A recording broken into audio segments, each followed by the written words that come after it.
I want to share with you a passage that was part of my reading this morning. Let's look at James 1 and begin in verse 19. So then, my beloved brethren, let every man be swift to hear, slow to speak, slow to wrath. For the wrath of man does not produce the righteousness of God. Therefore lay aside all filthiness and overflow of wickedness, which receives with meekness the implanted word, which is able to save your souls. But be doers of the word, and not hearers only, deceiving yourselves. For if anyone is a hearer of the word, and not a doer, he is like a man observing his natural face in a mirror. For he observes himself, goes away, and immediately forgets what kind of man he was. But he who looks into the perfect law of liberty and continues in it, and is not a forgetful hearer, but a doer of the work, this one will be blessed in what he does.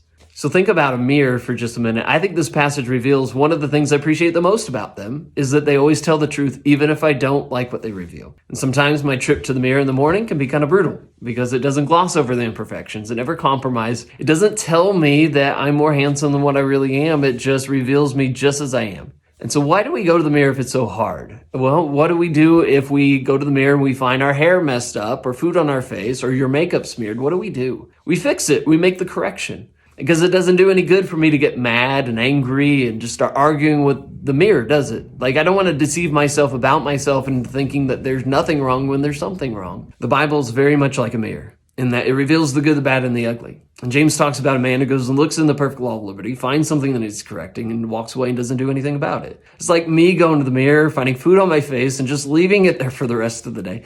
It doesn't make a lot of sense. It's kind of comical, isn't it? And James says, for the very same reason, we need to be doers and not just hearers. Isn't that the hardest part about being a Christian? Taking what we hear, what we know, and putting it in application in my life, like coming under the control of it. And some of you may go to church, sit in a pew, listen to a lesson. You may say to the preacher out the door, it was a real blessing for me to have heard that lesson today.